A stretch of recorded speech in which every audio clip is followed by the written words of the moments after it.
Hello, everybody. My name is Lewis Lee, and this is Playing in Traffic. We do this every Thursday night, 9 o'clock Eastern Time, and this is for the car enthusiasts. Did I say that right? Close enough. Close enough. But we talk about cars, boats, trucks, and everything you put gas in. What's up, Ray? Okay, Lewis. Yeah, if it's got a motor and if it's got internal combustion, we're there. We're there. Even if we know what we're talking about or not, we still talk about it. Oh, yeah, we'll lie about it. Don't matter. So tonight I was looking at my truck, and I was like, we should talk about rust buckets, because I got 2 of them. We all do. Actually, I got 3. Here in Ohio, man, the rust is like it's like paint on most cars around Ohio. You know, Ohio, same as New York. We're in the Rust Belt. We're in the eastern end of the Rust Belt. And yeah, I mean, I can remember, case in point, I bought my Pontiac in 1975. It's a 1965. And it already had a little bit of rust down low in the quarters. It was common for 10-year-old cars back then to have rust. Yeah. You know, because we drove them in the rain and the snow and we have salt, of course. That's what really does it, you know. Yeah. And they came out with that new chemical too that they spray on the ground. Brine. I think, I don't know what it is, but whatever it is, it's pretty bad on cars. It's brine. And what brine is a salt mixture. Like a brine fish tank would be like not fresh water, not salt water. It's kind of like half and half. Mm-hmm. So it's a brine mixture that they and you can tell because you see the stripes in the road. You can tell because it'll dry. Yeah. And then what it does is it stops the ice from forming. It's like if you put ice melt down and then you get freezing rain, a lot of times the freezing rain won't stick because you have the ice melt down there. But yeah, that's brine. Same thing here. So, and it's a devil to work with too, man. I mean, you start cutting, and before you know it, you're halfway up a fender or door. It's everywhere. I was showing the guy. We brought the Mustang into the shop to work on. Now I'm going to call it the Mudstang because this car was sitting in like I guess Alabama mud, and no one ever pressure washed the bottom of it. They did some work. They did panel repair, but no one ever pressure washed it. So I'm going to call it the Mudstang. But I was showing him pictures of one of the other ones I worked on that did look really nice and had been all painted. And I had to take I was putting a brake hose on. And sometimes the hoses and the brackets are a little funky the way they line up. So I found it easier to take the one bolt out, take the bracket off the chassis, put the hose into the bracket, and then reinstall the bracket. So when I did that, what I saw on the back of the black bracket and the chassis, the spot where it was just solid rust. So he said to me, wow, that means, I said, yeah, that means they just painted over this bracket. And what you're seeing underneath it is probably what else they were painting over too, but you just don't see that. Yep. The guys always miss something. And, it's, he was kind of, he isn't really in the car game, so he hasn't really seen that before. And it kind of horrified him a little bit. He was very taken back. And I said, yeah, dude, that's the way it is. So, you got to, just because you're seeing something doesn't mean that it's that way through and through. Right. I'll see. I think I may have a picture of that. I can show it to you. Well, I've seen, I've ran across things where you're scared to touch it. Like it might be a little rusty, but you start messing with it and then it causes a whole nother problem. So sometimes you got to leave it. Oh, without a doubt. Yeah, you're better off just leaving it alone. Let's see. But because then you don't know what the hell you're getting yourself into at that point. Yeah. On my bus, I just behind the wheel wells, I tore the floor up and I seen a little space that was rotted out. I was like, okay, well, I'm glad I seen it now. I couldn't see it from under the bus, but I could see it when I took the floor out on the inside. It had plywood on top of the metal floor. So I started picking at it, and before I knew it, I had to cut all the way across to the other side of the bus. I put a panel in from the wheel wells probably 2 feet back, all the way across. Oh, sure. Yeah, because it was rotted pretty good. Because that's where the mud, the water would slip up on the mud flaps and up onto that part of the floor. Yeah, once you start going, that's it. Yep. So I put a new brace in all the way across, and braces going down, they were rotted. but the rest, I mean, the rest of it has surface rust on it, but that spot was real bad because that's where all the water from the tires were hitting. That's what I explained to this guy, where I said, once you start on a car, and you may have a fairly accurate budget in mind. I said, you don't know where you're going to end up. You have no idea until you start taking things apart. And I was showing him just doing stupid little things, how other stupid little things just have to be changed. I said, it's monumental. It's logarithmic the way it stacks up. And he was like, man, I didn't think it would be that bad. I'm like, yeah, well, guess what? It is. Yeah. So, Here's a comment in the chat. And that makes sense though, being close to the ocean. I grew up in a town that was right on the water, and I remember down by the water there was a guy's car who, the way he parked it, the left side of the car was pristine. It was beautiful, but the right side was totally rusted out because that side faced the salt water, and That's just like crazy. a salt spray and air or whatever. Yeah, it was ridiculous. Yeah, you don't think about that. No.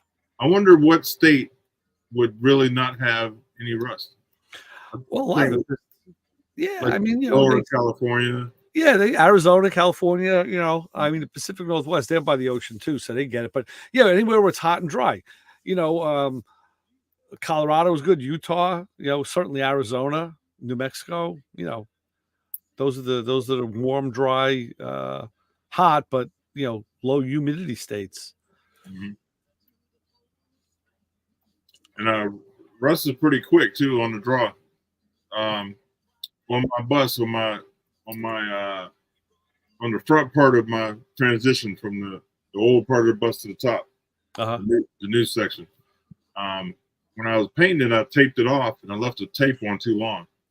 So when I pulled it, it pulled some of the paint off just on that little strip. Right. So I was like, well, I'll get it. Then the winter hit, so I was up putting lights on the other day, and it's rusted there, and went under the paint, like below it, the different color. So I got to sand all that down, primer it, and then paint 2 colors on there. Right. Just because I didn't touch it over the winter, I mean, I should have put something on it. It snuck in on you. Yeah, I just seen it the other day. I was putting my bar lights on. Okay. Yeah. So you learn. Yeah. Around rust, because it will get you. Absolutely. Yeah, and that happens more often than not. It's that's you turn around, and I mean, I've seen guys would they didn't know, and they would do some metal work in the afternoon, and come back later at night, and the cars are, the panel rusts immediately. Yeah. You get flash rust immediately, and it's like that's no joke. But with the humidity. Yeah. Well, and it just happens that fast. That's literally how fast that happens. You turn around, it's rusting as you're cleaning it. So yeah, it's. They say you got to put something on it right away. Yeah, you got to have some kind of rust preventative. You got to use some kind of primer or something that's gonna, just protect it. And the body shop, the body shop guys are pretty good about that. They know that stuff, but sometimes they screw it up too. Mm-hmm. They're not always perfect. Yeah. I am. Let's get the fellas in and see what they're talking about. If they got any rust buckets. Rust buckets. Hey guys, how you doing? Hey Brian. Hey Ray, this is how you take care of those nice fenders. See, that's what you do with those nice fenders. You just go ahead and give us some character. No, I'll just make up a bottle of Brian. I'll salt spray them. I mean, we can take care of it. It's okay. It's nice starting out with good fenders and making them bad. Well, but it is the point. I'm trying to make is really good fenders. I mean, really, really good fenders will look so out of place on this car. It'd be ridiculous. It'd be like if I put a set of rusted fenders on my Pontiac. It would look wrong. So Yeah. I never thought I'd say that, but there we go. Well, we moved from the Rust Belt to Tornado Alley. So yesterday we had a tornado that went 60 miles across the county. Really? Touched down about a handful of times. It was about 2 miles from my house, the funnel cloud, and it was in my mom's neighborhood. Wow. So it's been pretty interesting, never ending here. Yeah, that'll do it for sure. So we don't have to worry about rust anymore. All right. Nice. So, I'll be right with you guys. all right. Yeah, you, Brian, you got the same problem we have down here. With the rust. Anywhere where there's, you're not even. You have coastal in your state, but you're not right on the coast. No, I mean that brine stuff was terrible. I have some stuff out in the tool truck. It's actually a spray, and it deactivates that stuff. Oh, really? And it works really good. Guys with snow plows, because they hook that stuff up and they got that stuff sprayed. That stuff gets all over, and that stuff just becomes difficult. A lot of truck drivers use it to keep from rotting out the chrome and all that stuff. You just spray it and it deactivates it or protects. It's made by Flitz stuff, and it's really good stuff. A little expensive, but the cost, it just protects. Unfortunately here, even if we don't get snow, all they got to do is threaten anything, and those guys come out and just dump it, because unfortunately, like with government, if you don't use it, you're going to lose your allocation on money. So they just dump that crap, and it's brutal here. Because once rain activates it, that's like you said, it dries up, and then any kind of moisture it activates, and it's just brutal with rusting. Yeah, they do the same eating thing stuff here. out. You'll see it like it'll be the day before, and they'll be out there Yeah. with the roads are brined. Yeah, I like when we're like, if we're supposed to get hit on the weekend, they'll start Thursday, and if we get a little bit of a rain, or a little bit of rain, and it starts to wash, and then of course the bottom line is Sunday night we'll get slammed, and of course half the stuff is had gotten washed off from the rain. So like I said, you can't win, but that stuff is brutal. And I was stuck one time behind one of those trucks spraying, and I got home, and the front of the tool truck was just saturated with all the liquid on there.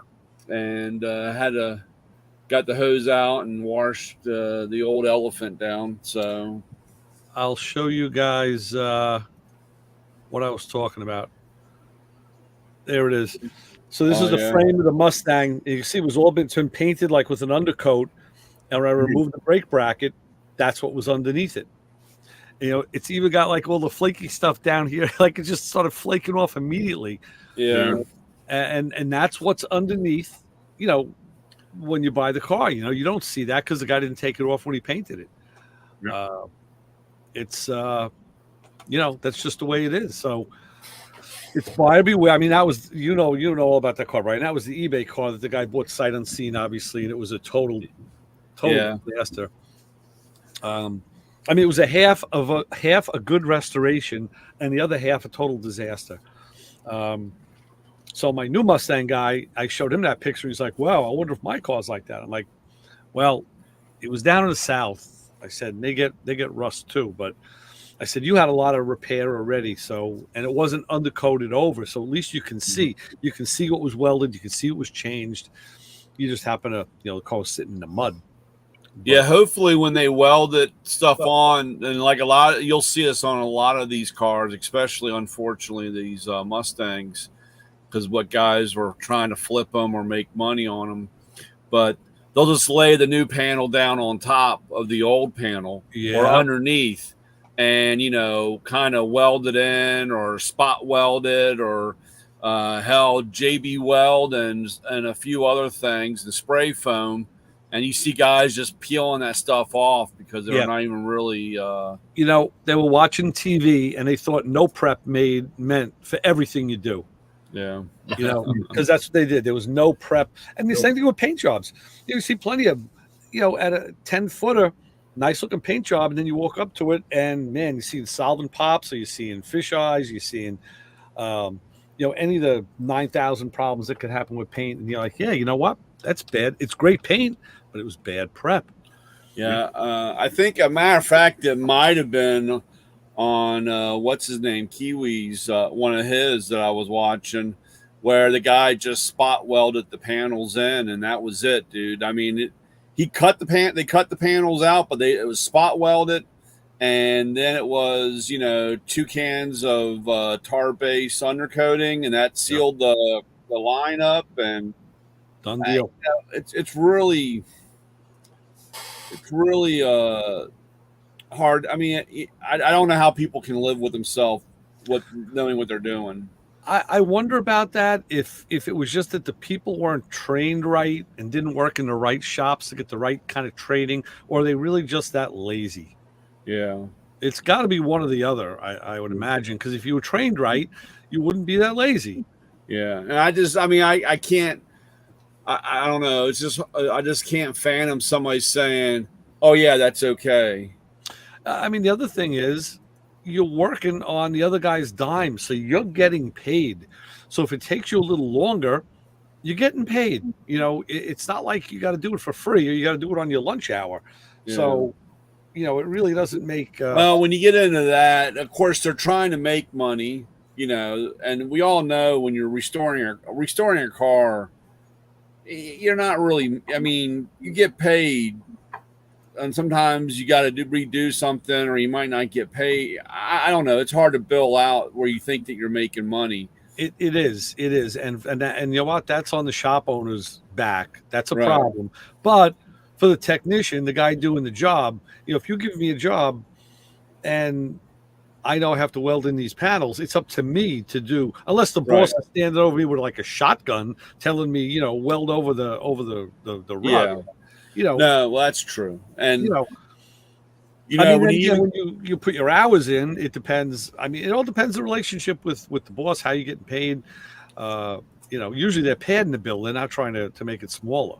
Right. And, even when you do that, and I've seen that because I have a few shop owners that have no concept of auto repair.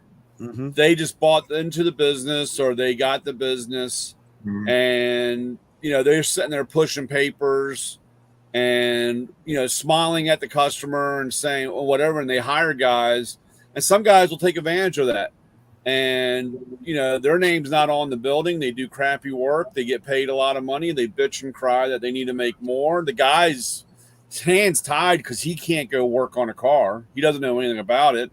Yeah. So he ends up paying them more money, or he finally says, "You got to get out of here." Then he doesn't have anybody to work on cars. I mean, it's a tough situation, but it is. Unfortunately, but like you said, there are a few places, some body shops that I've gone into, even mechanical ones. We all love sausage, but we don't like seeing it made. And I've walked in on a few shops and kind of took a look and walked right back out because it was kind of scary at the moment, Mm-hmm. And unfortunately, that's the end result of some of this car business. Now, we just had an issue this week at the main body shop. There was a truck over in the shop that I'm at, and it was a big GMC, whatever. It had the rear bumper was off. I said, "What's up with this thing?" Man, when those trucks are in the shop, they fill the bay door. Yeah. Oh man, they're huge. So the owner told me, he goes, "Yeah, the guy at the other shop, who's the senior guy, who actually teaches classes. He teaches auto body classes.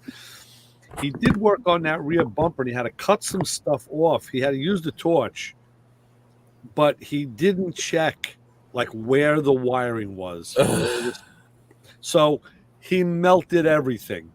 And this is the lead guy who teaches auto body classes. Yeah. So now And it was it's back, amazing how fast that stuff will catch on fire too. it was back over in my shop because those guys now had to sit and change all of that wiring and the sensors and whatnot. And, and that's at the shop's cost. That's post accident. You can't write that off anymore. That's, the insurance thing already went through.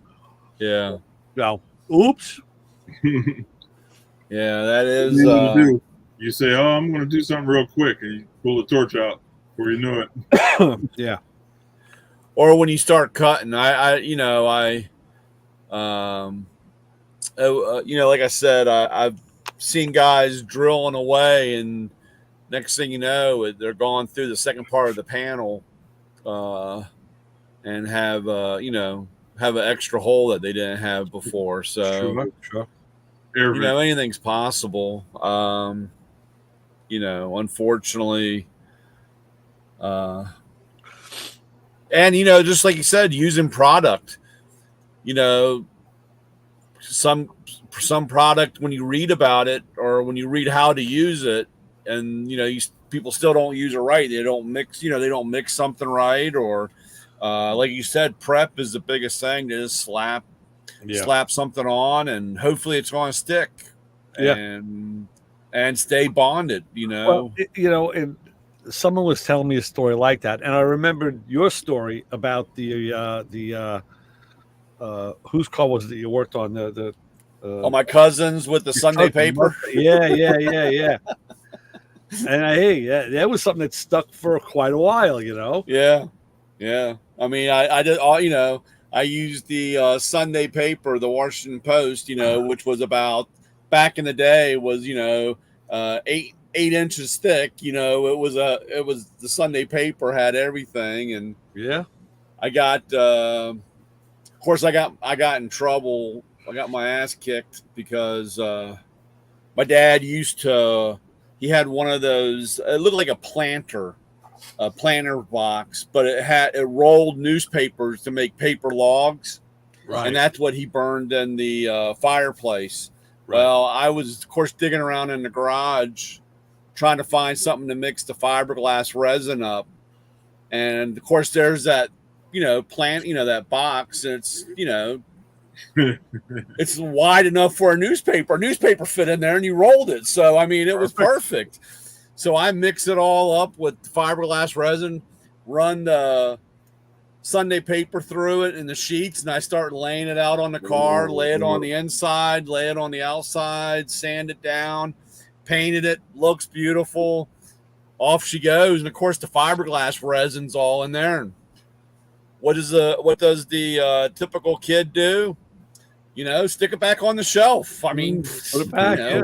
Put it back. I don't know nothing about it. And Dad goes to use it, and of course the little hand crank thing is all bonded and frozen, and there's 3 inches of fiberglass resin in the bottom of the barrel, and that was another one of those father-son talks, and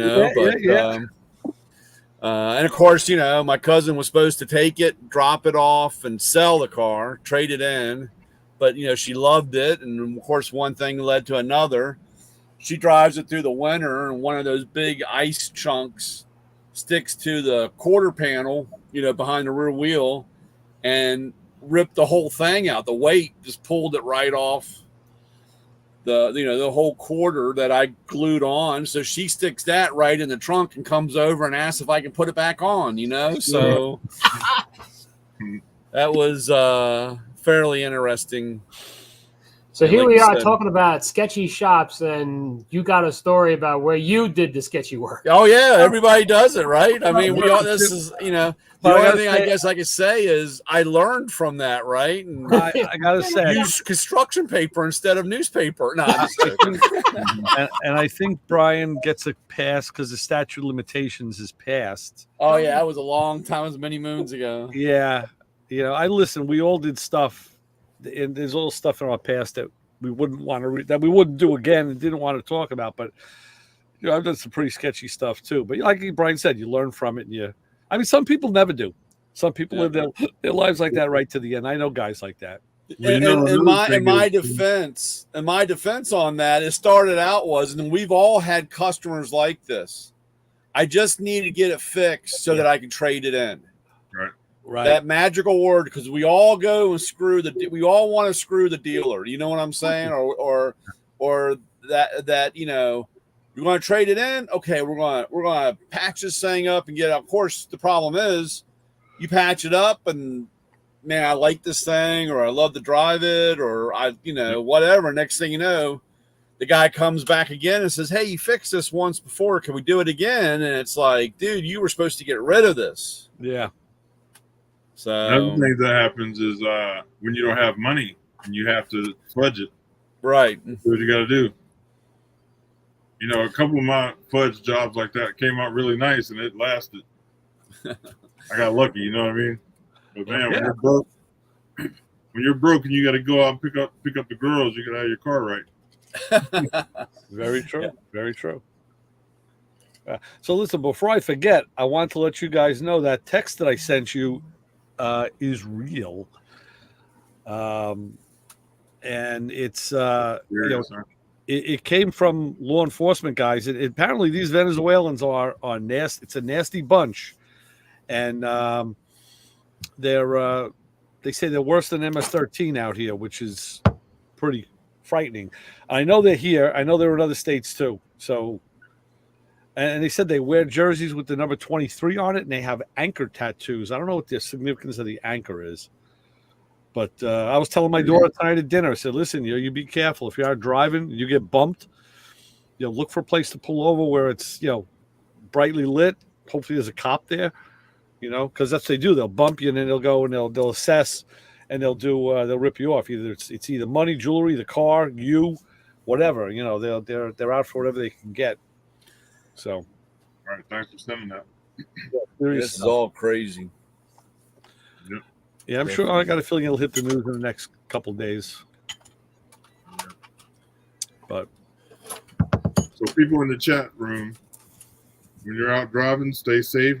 Leave yourself distance to pull out if somebody bumps you in the back, or you know what I mean. When you're at a stoplight, give yourself room. I mean, it's already happened over here at the mall. This is that one mall that they mentioned, Roosevelt Field. There's been some shootings there. It's an upscale mall, and a woman a couple of months ago, she was in there with a Range Rover, and she got bumped. And I don't know if it was related to this or not. That's now a couple of months ago, but again, they carjacked the Range Rover. At the time, there was a couple of them that happened, and they were all high-end cars. So I guess it makes sense. Why take a Cavalier if you can get a Jag? Yeah. Well, it depends if you're running up and down. It's like my brother car got disappeared and came back. Oh, really?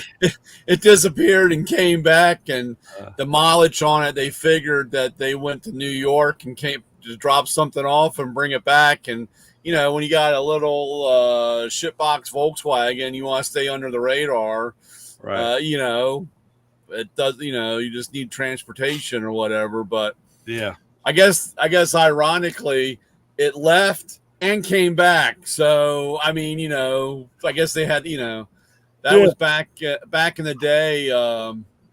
What was it? Those Dodge Caravans. Yeah. Were real popular for the same thing. You go borrow one and get done with it. And I mean, at least I guess if you really want to be nice, you could put gas back in it. And that would be right.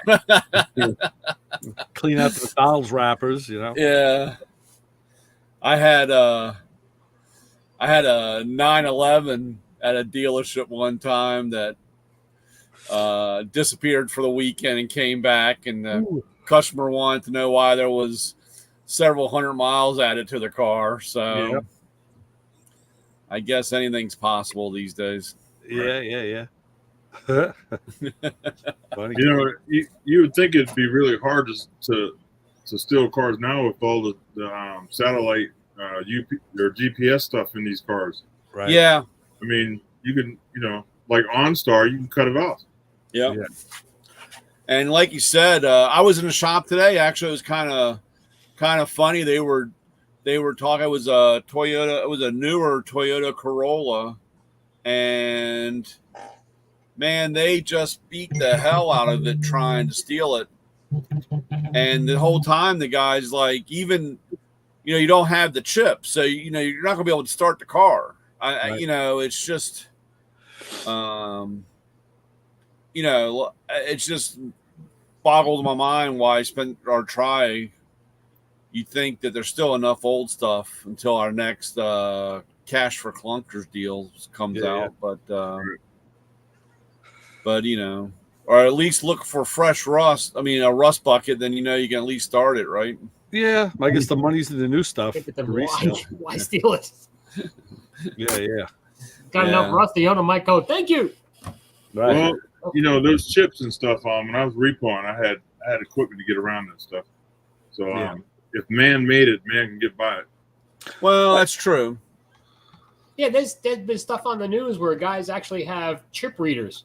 They'll drive by your garage and they'll see if you left the keys in the garage.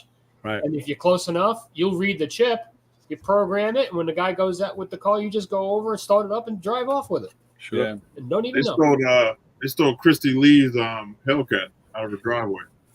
Christy Lee's small girl's garage. Right. Those Dodges, man, for some reason they're easy to steal. What they would do with the chip readers is they'd go up to the house at night, figuring a lot of people keep their keys by the door, and that chip reader will read through the wall of the house, and they could, read that code and make the key. So they sold. Who was it that had one? Someone we know has one. They were selling these boxes, like a little lead-lined ornamental box, and they said put it in the house, further in, away from the door, and put your key in that, and this way it can't be read. So, and I think, well, I mean, I knowing how some of that stuff is going now, they'll have like a rolling IP number so that it's changing, eventually, because it's just like everything else. When they first came out, they had never thought in a million years that somebody would come up with the idea of reading a chip and stealing it, right? And even the sad, one of the things, these people that will put in a automatic start, push button start, that what didn't come from the factory. A chip is already in the car because the guy that puts the kit in needs a chip so it reads it. So they take your other key, break it off, and tape it underneath the dash so that it can read it. So your chip's there. Right. There you go. Yeah. And a lot of people don't know that or don't understand that they've opened up a new window. Yeah, it's nice to sit in my house and start my car 10 minutes before I come out, but they disabled security.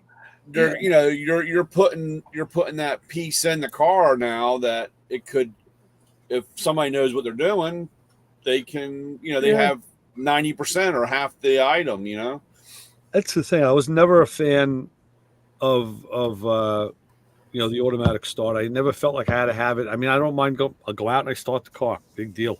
Yeah. It's like I never felt like I had to have that luxury.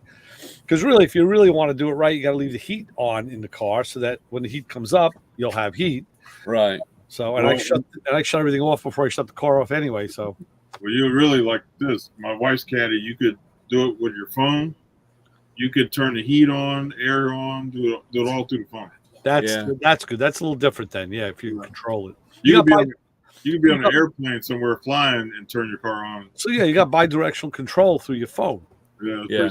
We got the app. Cool. That's a lot of Jenny's is that way too. And like you said, you can. That's they had. I think it was a Buick commercial where the couples were on the beach. They were on vacation on a beach, and they were like, "Did you roll the windows up?" And he's like, "Oh yeah, I rolled the windows up." And the birds were all inside the car or whatever, and then he's on the beach rolling and he realizes he rolls the window up or something. But it's modern technology.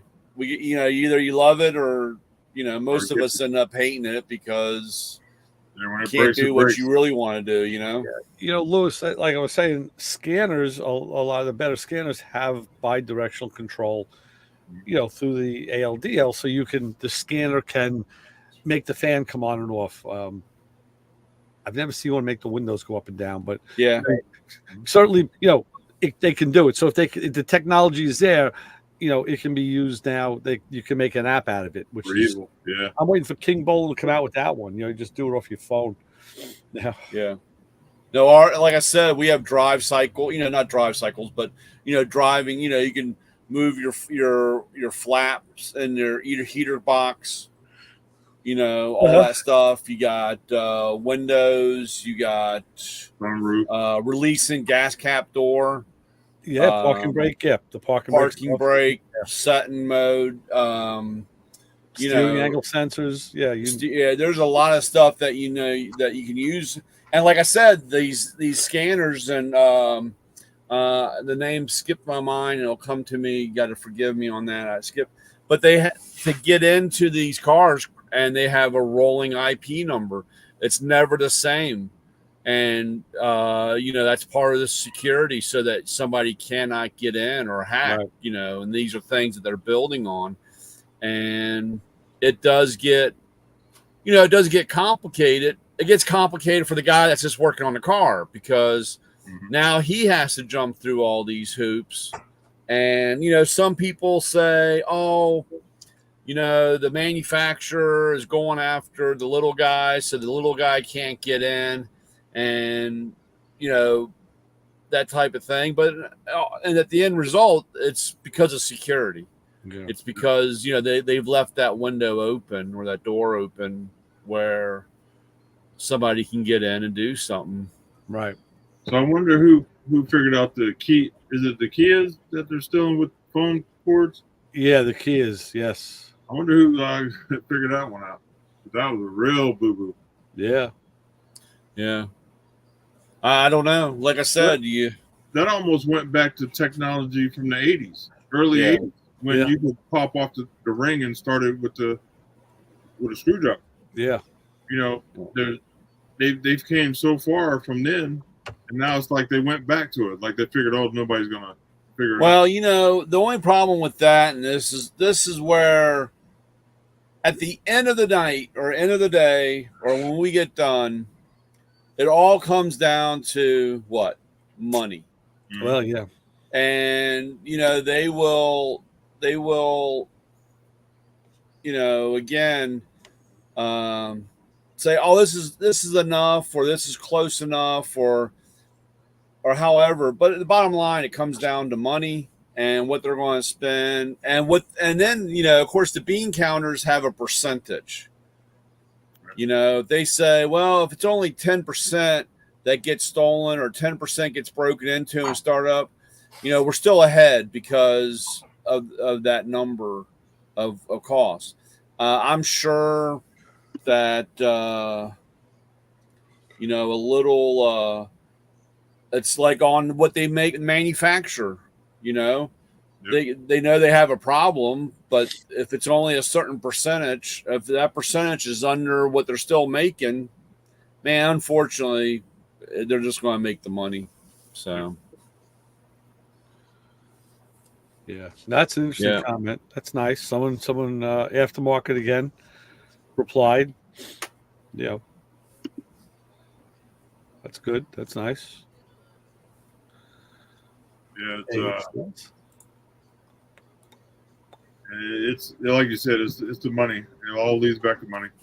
It all, like I said, they have a known failure rate or a known issue, and as long as it stays within that, I'm pretty sure that can't say for a fact, but I'm sure that half of these recalls, some of these recalls, I know for a fact. Before it gets out on the public and turns into a recall, they still look at what the percentage is, or they do an in-house thing before it goes. And until somebody gets until the government gets involved or somebody gets hurt.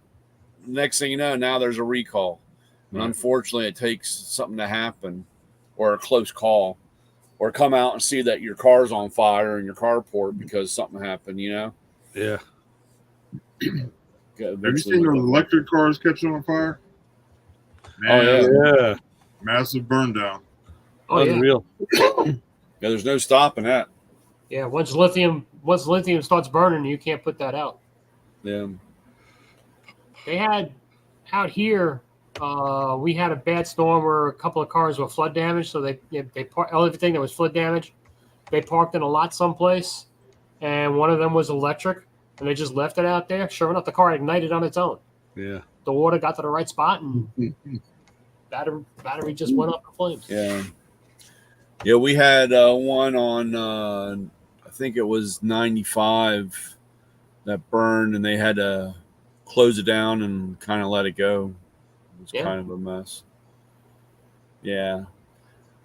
I still find it mind-boggling when I go out to the Tesla dealership and you see all that stuff just laying around, and you're like, dude, this is like a bomb. Well, like you said, you don't know if it's going to go or not. I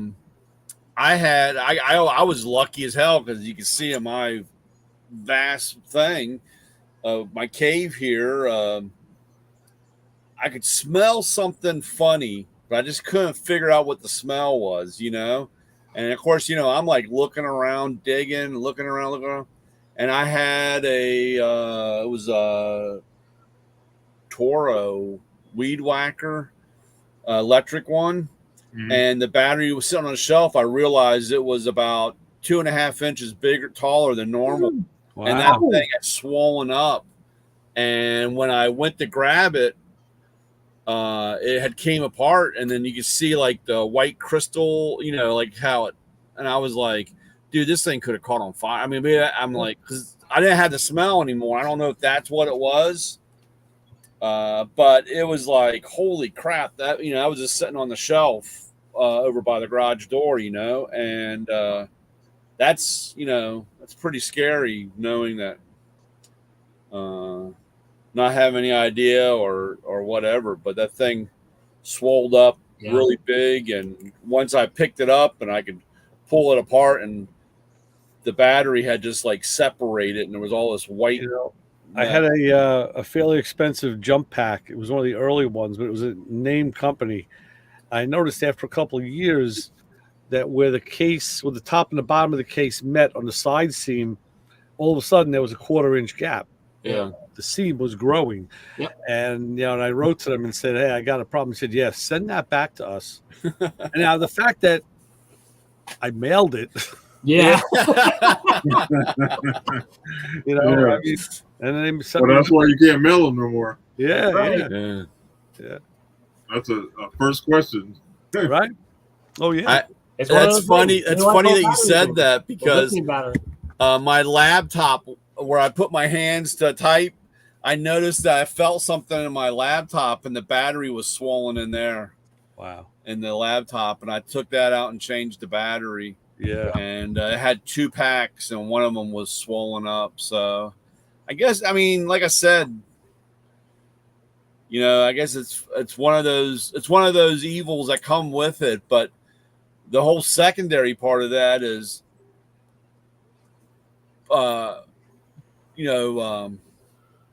putting it in its right place afterwards, the finding out what you're supposed to do with it.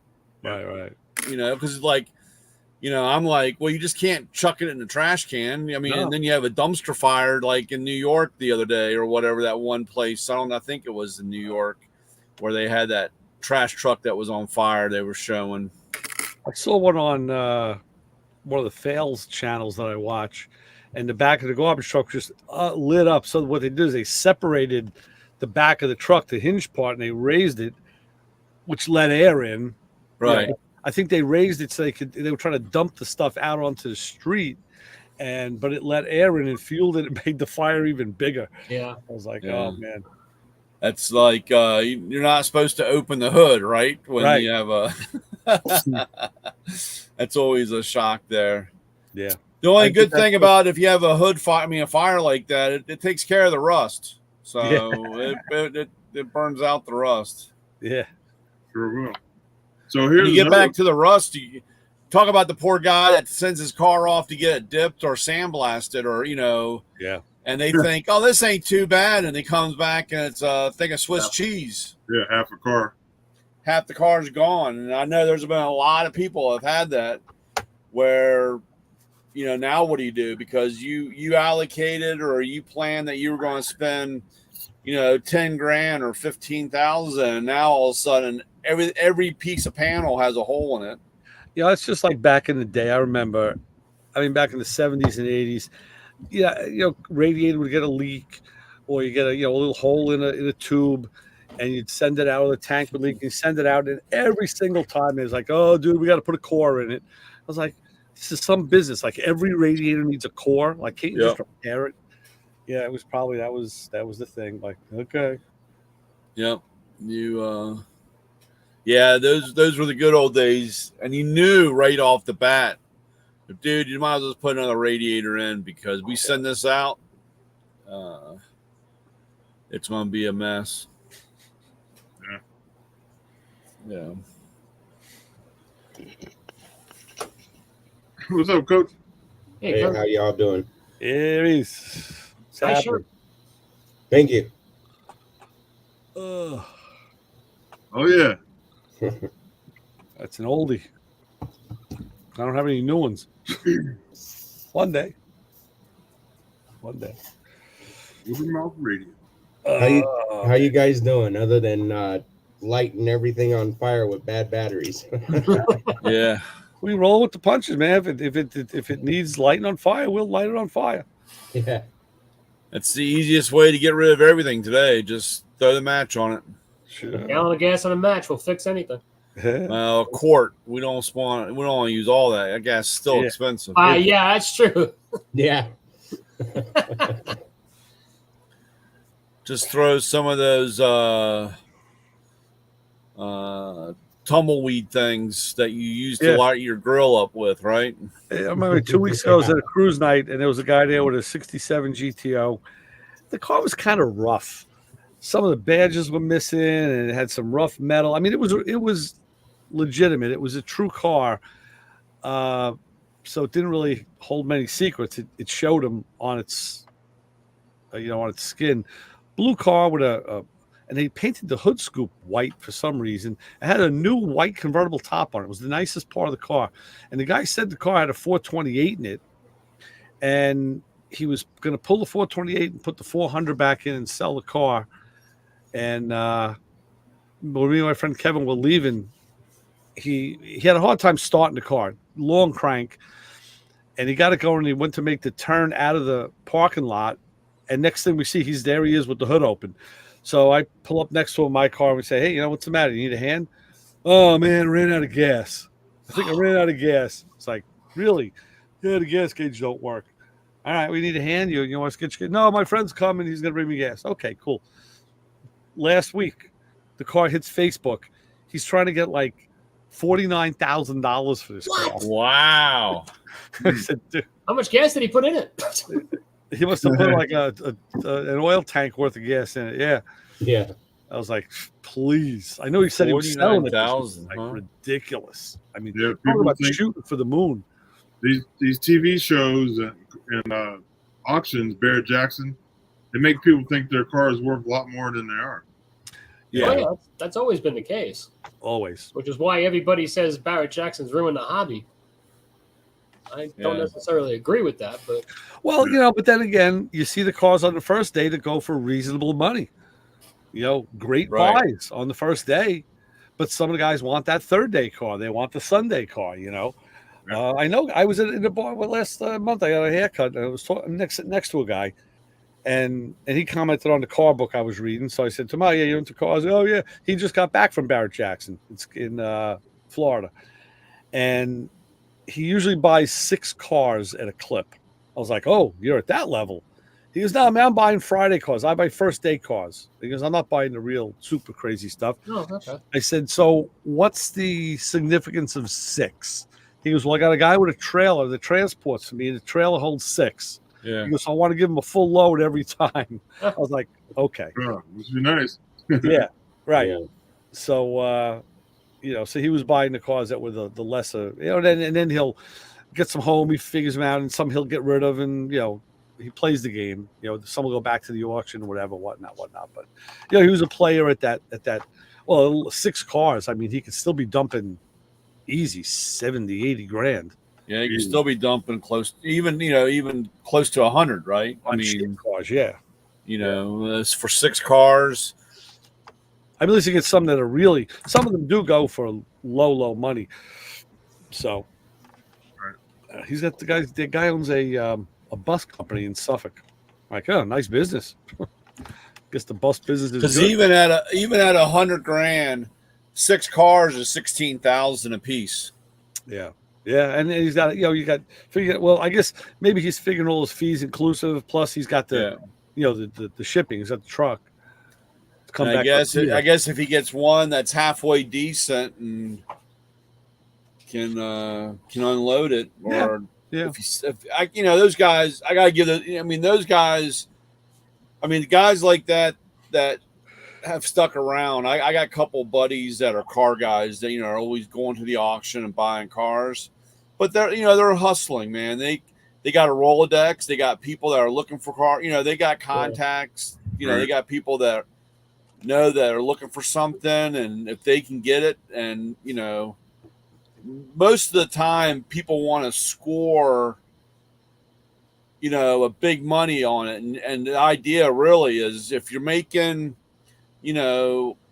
couple thousand on it or even couple hundred on it, you're ahead of the game. You just got to keep them moving.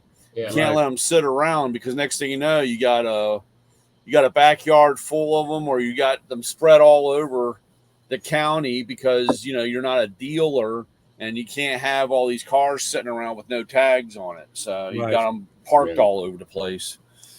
Yep. You guys were talking about rust buckets. So out here, the most you get is usually surface rust, unless the car's been sitting, with no wheels on it, and it's just frame on or chassis on the. You guys are lucky. You are lucky that way. Now, the one thing you do have to watch out for is flood Scorpions. damage. Well, scorpions and rattlesnakes for sure, but flood damage. So if you're looking at anything that's quote unquote been on the road, and you're looking for something that, not necessarily an old muscle car, but something like a pickup truck or something, when we get the flash flooding out here, people will drive into the wash and not realize how deep it is and get washed away, and you get cars that have flood damage. In fact, right at the end of the last summer, I went to the junkyard and I found a Honda Accord like mine. I'm like, oh, good. Let me see what I can pull off. Oh, and it's a manual. Oh, this is really good. So I get the door open and I start, and right as I get to the floorboard, I'm like, there's a lot of sand on here. And I pull the carpet back and there's a layer of sand. It was a flood car. Right. Oh, wow. So. No, that's that's one of the things I learned with the inspection thing, where they to check for it, and they say look in places like open open a console, and look in the console for a witness mark, for a stain, and carpets and seats and things like that. Look under the seat and see if you really see a lot of rust on the metal and switches and all. Places that people typically don't clean, like even in the mat pockets in the doors. Yeah. Look in there, even though they're plastic. A lot of times there'll be a witness mark. You'll see like a dead fish or something. Yeah. Be surprised. So there's a comment in the comment about Dubai cars, when they break down, they leave them on the side of the road. Leave them right. Yeah, it is true. I'm gonna put it up, but it is true. I was working with a guy. Yeah. From Dubai, and I asked him that same question. I was gonna I was gonna book some celebrities over there just before COVID, and Jack, COVID jacked us. But and I'd asked that question when I was talking to him. I was like, "Is that true?" He goes, "Yeah, they'll leave them. It'd be Mercedes, Ferrari, Lamborghini. Sure. You know, Yeah. they're like over there. They're like Volkswagens. Well, they run out of gas, so they just get out and take their, Not that you leave a Volkswagen here, but you know what I mean." No. Yeah. Yeah, very true. Well, with all that crazy flooding in Dubai, now they're flood cars too. Right. Exactly. Yeah. That is crazy. Yeah. Water is tricky, boy, to fix too. You get in the Yeah. wires and computer and Oh, yeah. dashboard and stuff. Yeah. Yep. Now, I'm sure up in northern Arizona where it snows more, you got to be careful. But you'll find a lot of old cars up there. There's Sholo, Arizona. Where was that? The guys that do the they work with the school and they do a car in a week or whatever. Paul went and worked with them. Oh, had Wrenching them for on. the future. Yeah, they were when we had them on last year, I think it was, they were talking about Arizona, and I can't think of the town name, but it's not far from Sholo. And same thing up there, up in that area, you'll find a lot of old cars. Now those, it's probably hit and miss as far as the rust damage, cancerous rust. Of course, sitting in a field, it's probably got rust, but as far as cancerous, it depends on the last time they drove in the snow, which was probably quite a long time ago. So there's probably not much, if at all, real bad cancerous rust. But I remember when we used to go up in that area and go camping and fishing when I was a kid. We'd go through those towns and my dad would see a yard sale and we'd have to stop at every yard sale. And I'm like, let's get to the lake. I don't want a yard sale. But you'd see, you'd pull up and there'd be a handful of cars back there from the 50s and stuff. Yeah, one of my buddies, he retired and he's camping around the country. Mm-hmm. He was somewhere out west, and he sent me a picture of a lot that had a whole bunch of old schools, like you said, 40s, 50s, Yep. 60s. And he said nobody was around. He couldn't get any information. They wasn't for sale. They're just sitting in the lot. Yeah. There's a not too far from me, out in Marana, which Marana is part of the metro area of Tucson. When we head over to my brother-in-law's house, we drive past this property. It's probably a couple acres. They got like a barn, like they turned into a shop, and but the guy's got a bunch of cars on there, a bunch of old cars in there. Every time we go by on the way there, my wife goes, "Don't look, we can't stop. It's Easter, we're late." And by the time we leave coming home, it's dark, and I slow down, and she goes, "It's too dark, can't see nothing, keep driving." Okay, so you got to get smarter than the wife. This is what you got to do. You got to say the party is an hour earlier, so she'll be ready to go. Jump in the car, take off. It's like, gotcha. Pull in. Yeah. He did get smarter because now he can drive by and say, "Don't worry, hon, I got those new headlights. Now I can see in the dark." Yeah, exactly. But it is amazing, though, on some of that older stuff, how long it takes for it to deteriorate. I mean, it's the type of metal or the steel or whatever was used, because there was a place up in Cave Town that I used to get the parts for the Scout. Now, this is all the way up in between in that little part of the panhandle of Maryland, in between Pennsylvania and West Virginia. You're a stone throw. I mean, you step over, you're in Pennsylvania. You step this way, you're in West Virginia. and it was that was actually our first date.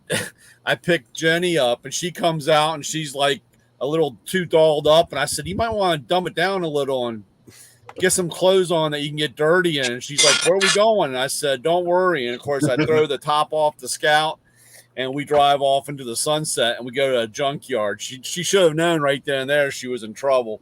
Yeah. But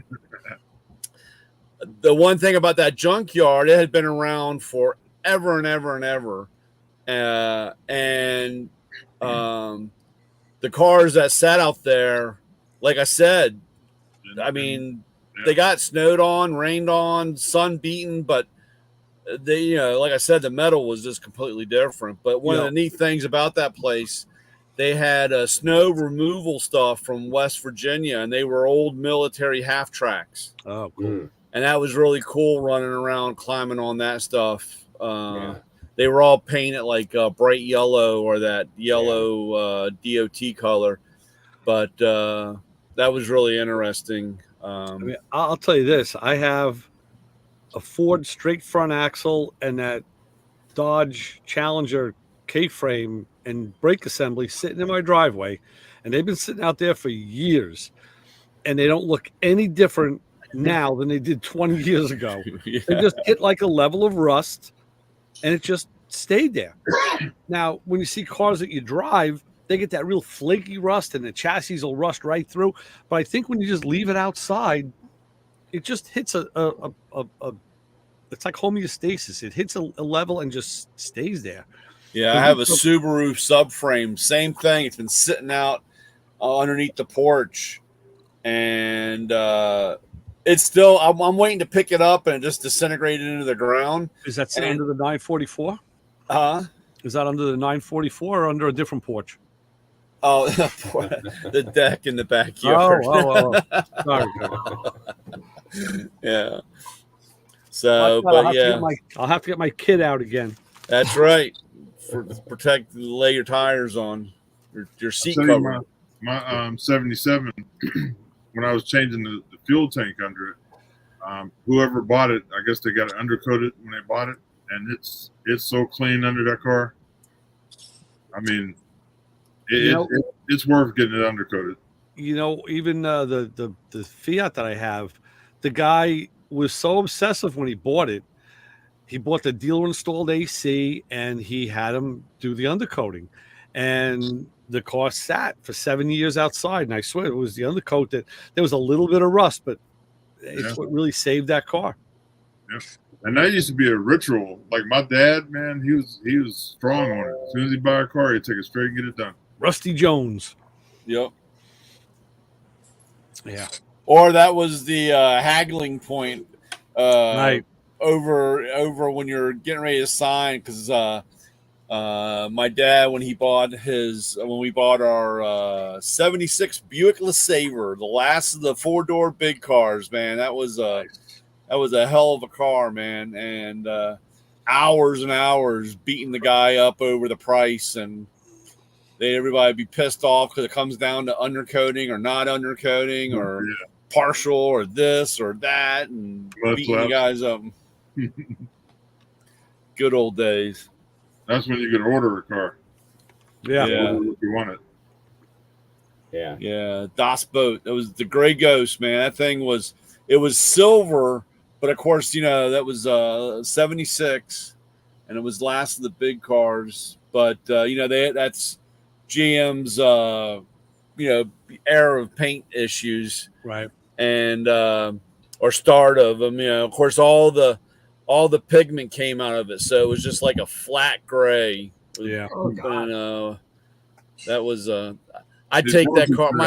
My old man would be so mad because I'd take and flip the air cleaner on it and go drive around. And it had a 305 in it, you know, and that poor thing dragging that car around, we beat the hell out of it.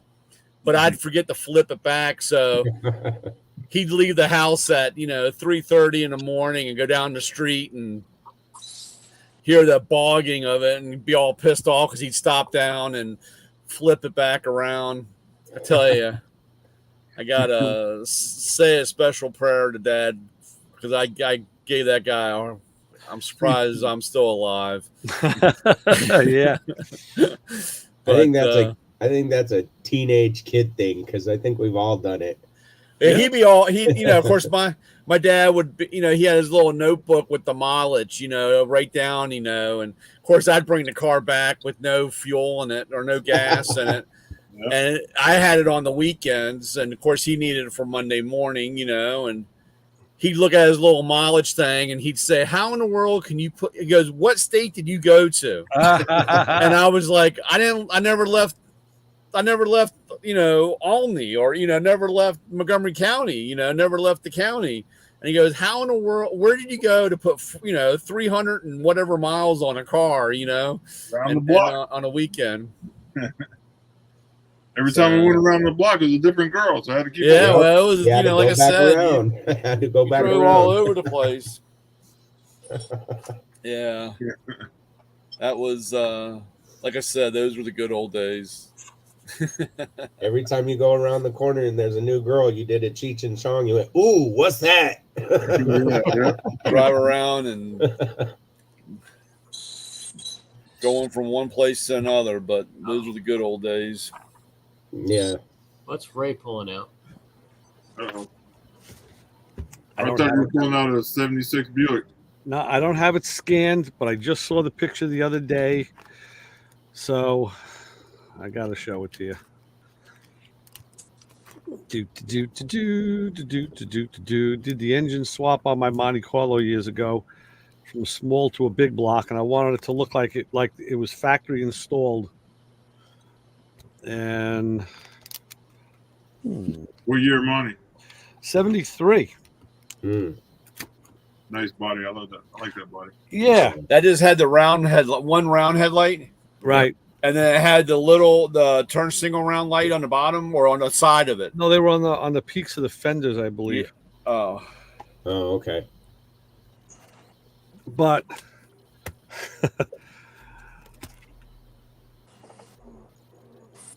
hang on, turn that fucking light off. But there's the engine shot. Oh yeah. With the air, you can just about see that the air cleaner is turned upside down. Oh yeah, look at that. Yeah. Yeah. That's funny. Yeah. There it is. Air cleaner upside down. Yeah.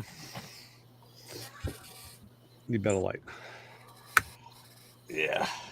All right, guys, time for me to bail. Take care, Jim. All right, Jimmy. Have a good week. You're going to bail. Come on now. Yeah, sorry. Yes. Hey, you gotta be an adult, right? Gotta go. Gotta go. Yeah. Gotta, I'm gonna jump ship too because my wife indicated on the text message that there's a spider in the bedroom. Oh, yeah. I get Oh. that too. Oh, Yeah, that's what they call it now. Wink, wink. Okay, easy on the spider, all right? We'll get that spider. Now, believe me, she told me to come home from Vegas one time to kill a spider. Uh-huh. So if I don't go, I'm gonna be sleeping out here in the shed. Yeah. All right, All right, Lewis. Lewis. All right, so you guys have a good week, and don't forget to go check out PowerTube TV because we got all our friends are on there now.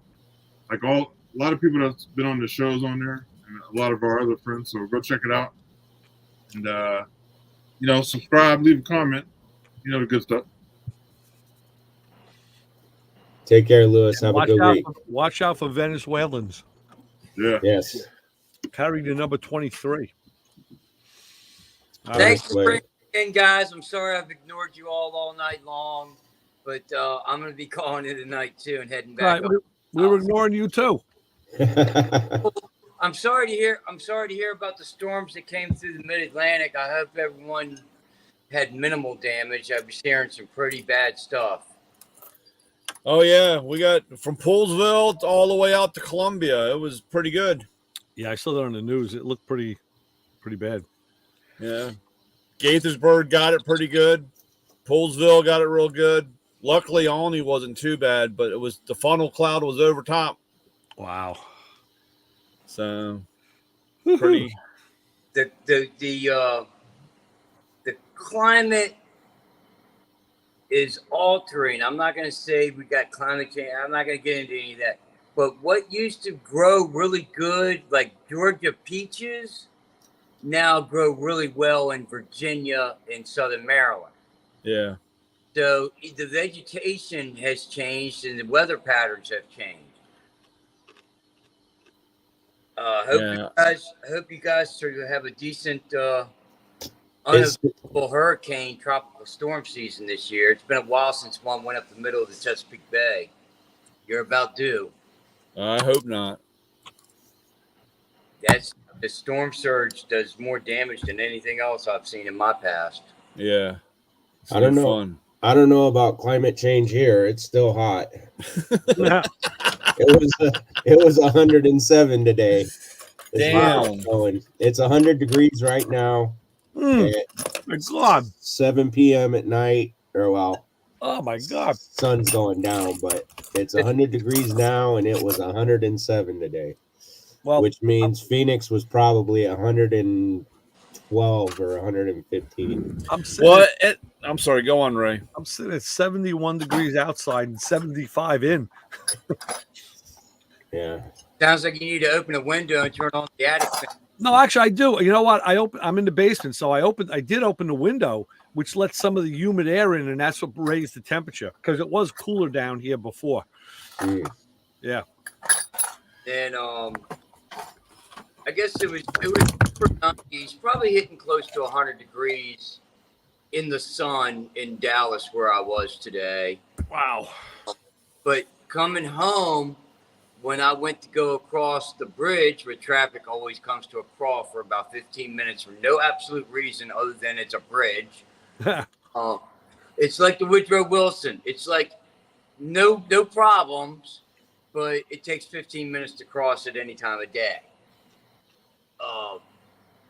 Right then and there is when my ACs decided to stop blowing from the upper 60s, which I guess isn't too bad if it's blowing upper 60s and it's upper 90s outside. Right. But all of a sudden it stops blowing upper 60s. And then it stops blowing upper 70s. Then it stops blowing anything except for ambient air. Yeah. And all that glass in that car, it just started getting hotter and hotter and hotter. And Which car is that, Paul? My Honda Fit, you know. Oh, okay. Okay. That thing's been the most badass car I've ever owned. 302,000 on it now. Wow. Good. It's good. And I just got a new Honda oil filter. The car has always had its oil changes with a Honda oil filter, and it's always been done between 3,000 and 8,000 miles, with the exception of twice where it went to 10,000 miles. Yeah. Yeah, I know. I gotta say, I think the best AC I in the house that I have is in the FJ. That thing really kicks it, man. Yeah. But then again, because the sides are flat and the windows are short and the front windshield is like a Model A, it's kind of vertical. You know, you don't get the sun coming in. It always has to come in at a right angle, which it rarely does. Yeah. Right. So it really That's the problem with the tool truck. It's like one big fishbowl. Right. Man, trying to keep it cold or cool, and that is just a pain in the butt. You know, when I had my minivan, I had one of those old Silhouettes, the Dustbuster. Oh, You know, yeah. and that thing had a huge angled windshield, and yeah, it was hot. Yeah. All right, guys, I'm calling it a night. We'll talk to you. Okay, Paul, take All it right, easy. Paul. Take care, Paul. Yep. All right. I guess we'll exit the live ourselves. So for Lewis Lee, Ray Guarino, Matt Coman, Brian, and Coach Isaac, saying good night, and we'll be back next week, same time, same channel. Talk about more stuff. See ya. Take care. Boing.